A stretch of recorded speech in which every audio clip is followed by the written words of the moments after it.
নারীকে মায়ের মর্যাদায় সম্মান দেখান, মানুষ আপনাকে ভালোবাসবে, আপনাকে স্যালিউট দেবে। আমি বলে দিতে চাই, আমাদের জীবনের চেয়ে মায়েদের ইজ্জতের মূল্য আমাদের কাছে অনেক বেশি। আমি সাফ সারা বাংলাদেশের শান্তিকামী মুক্তি পাগল মানুষকে বলে দিতে চাই, বিশেষ করে যুবকদেরকে বলে দিতে চাই, কোনো মায়ের সাথে কেউ যদি এই ধরনের অসভ্য আচরণ করে, আপনারা আবার 24-এর মতো বিস্ফোরিত হবেন।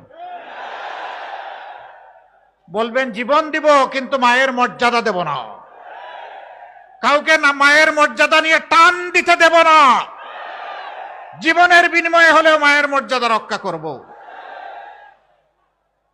যারা মাদেরকে নিয়ে এইরকম অপমান করেন, এদেশের অর্ধেক হচ্ছেন আমাদের মায়ের সমাজ, তারা কিভাবে আশা করেন সেই মায়েরা তাদেরকে সমর্থন দেবে?